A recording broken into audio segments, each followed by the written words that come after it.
அர்ஜுன் தன்னோட காதலை சொல்லியும் கூட சத்யா வந்து ஏற்க மறுத்துட்டாங்க. அது மட்டும் இல்லாமல் இதுக்கப்புறம் சத்யா என்ன பண்ண போகிறாங்க அப்படிங்கிறத பற்றி தான் அடுத்த கட்ட கதைகளமாக இருக்குது. இதை தொடர்ந்து இன்னைக்கு ஆடுகளம் சீரியலில் என்ன நடக்க போகுது அப்படிங்கிறத பற்றி தான் இந்த வீடியோவில் பார்க்க போகிறோம். வாங்க வீடியோக்குள்ளே போகலாம். ஏற்கனவே பார்த்தீங்கன்னா அபிக்கு உடம்பு சரியில்லை அப்படின்னு சொல்லி ஹாஸ்பிட்டல் கூட்டிகிட்டு போகும்போது சத்யாவும் பின்னாடியே போயிருப்பாங்க. எப்படியாவது வந்து அபியை ஃபோட்டோ எடுத்து தேவிக்கு அனுப்பணும் அப்படின்னு சொல்லிட்டு அதை தொடர்ந்து வெயிட் பண்ணிக்கிட்டு இருக்கும்போது அது முடியாமல் போயிடும். சரின்னு சொல்லிட்டு நடந்து போயிட்டு இருக்கும்போது தான் கரெக்டாக அர்ஜுன் வந்திருப்பாரு.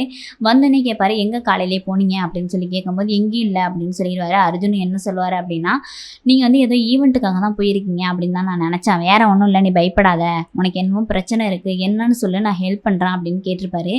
எதுவும் இல்லை, எனக்கு என்ன பிரச்சனை, நீங்கள் எதுவும் பண்ண வேணாம் அப்படின்னு சொல்லிட்டு அர்ஜுன்கிட்ட சொல்லிட்டு வந்துருவாங்க சத்யாவும். இதை தொடர்ந்து பார்த்தீங்கன்னா செல்வநாயகியோட ஃப்ரெண்டும் வந்திருப்பாங்க வீட்டுக்கு. வந்தோடனே வந்து பத்திரிகை செல்வநாயகியோட ஃப்ரெண்டு இன்விடேஷன் எடுத்துகிட்டு வந்திருப்பாங்க வீட்டுக்கு. அப்போ தான் வந்து செல்வநாயகி தெரிய வரும், எதுக்காக வந்து எதிரி காலிலே போய் விழுந்திருக்க அப்படின்னு சொல்லி கேட்கும் போது தான் சொல்லுவாங்க, நான் வந்து பிஸ்னஸ்க்காக தான் வந்து நான் என் பையனை வந்து அவங்க வீட்டில் கல்யாணம் பண்ணி வச்சிருக்கேன். அது மட்டும் இல்லாமல் அந்த பொண்ணை எனக்கு அடிமையாக தான் வச்சிருக்கணும், வந்து நான் சொந்தம் கொண்டாடணும்னு வச்சு இல்லை, எனக்கு டபுள் மடங்கு ப்ராஃபிட் கிடைக்கும் அப்படிங்கிறப்பல சொல்லிடுறாங்க. இதை தொடர்ந்து பார்த்தீங்கன்னா செல்வநாயகி அப்போ தான் வந்து ஒரு பெரிய பிளானே வருது.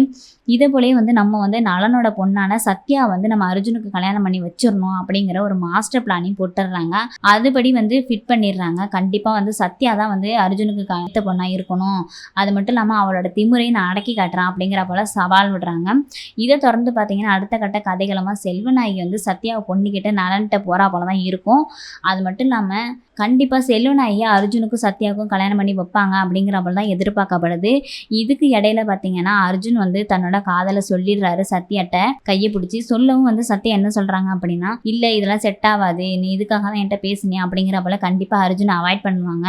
அது மட்டும் இல்லாமல் சத்யாவோட கோலே இப்போ வந்து முழுக்க வந்து தேவிக்கும் அபிக்கும் கல்யாணம் பண்ணி வைக்கணும், அதுக்கு இடையில நம்ம எந்த ஒரு பிரச்சனையும் ஈடுபடக்கூடாது அப்படின்னு சொல்லி தான் இருந்துகிட்டு இருக்காங்க.